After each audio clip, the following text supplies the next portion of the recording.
رمضان منحة من الله عز وجل، فرصة الله عز وجل يعطيها للناس، يدون فرصة. وتذكروا دائما حب الله عز وجل للناس في قوله: والله يريد أن يتوب عليكم. ربنا عايز يتوب عليك. تخيل أن الله عز وجل يخلق لك جنة فيها ما لا عين رأت ولا أذن سمعت ولا خطر على قلب بشر. تخيل ربنا يخلق لك جنة زي دي ويلاقيك بتعصيه، فربنا عز وجل بيديك فرصة، يقول لك طب توب يا عبدي عشان ادخلك الجنة الجميلة اللي انا خلقتها لك. في كرم اكتر من كده؟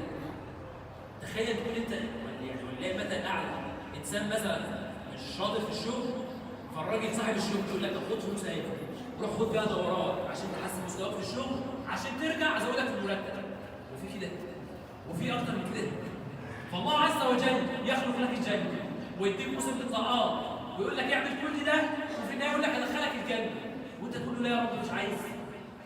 هل الانسان عاقل يقول كده؟ فاذا استغل هذا الموسم من الطاعات اقصى ما تستطيع، في الاجتهاد وفي قراءه القران وفي العباده وفي الذكر وفي التسبيح. اجتهد قدر طاعتك، وطبعا حاول تبحث عن صحبه صالحه يشجعك على الخير. يعني ما يبقاش كل اصحابك مثلا اخرهم يختموا ختمه في رمضان، فانت يوم ما تقرا جزئين تحس انت ايه بقيت ابو بكر الصديق.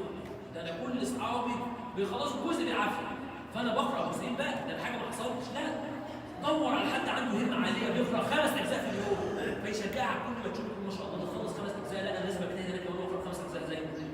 دور على مسجد يكون بيصلي قيام ليل طويل، تلاقي الناس جنبك بتصلي، انا مش هقول اقل منهم واصلي زيهم. دور على مسجد فيه نفس في صلاه العصر، انا هقعد اسمع الدرس واخد الاجر. دور على اصحاب الهمم. ليه بتكون ضعيف؟ يا اخي انت في الدنيا في كل حاجه بتدور على الهمه. بتيجي في الدراسه تشوف احسن مدرس عشان تطلع الاول على المدرسه، بتيجي في الشغل تشوف احسن تاجر عشان تجيب احسن سعر، بتيجي في كل حاجه في الدنيا تدور على احسن حاجه، وتيجي عند باب الله عز وجل يا رب انا عايز الاقل. ليه؟ اجتهد حتى لا تاتي يوم القيامه ان كنت من اهل الجنه ستندم انك لم تصعد لدرجه اعلى، وان كنت والعياذ بالله من اهل النار ستندم انك اصبحت من اهل النار. عباد الله، شهر رمضان موسم كبير للطاعات، على الجميع ان يستغله ويكونوا فيه من الفائزين حتى نلقى الله عز وجل ونكون جميعا من اهل الجنه.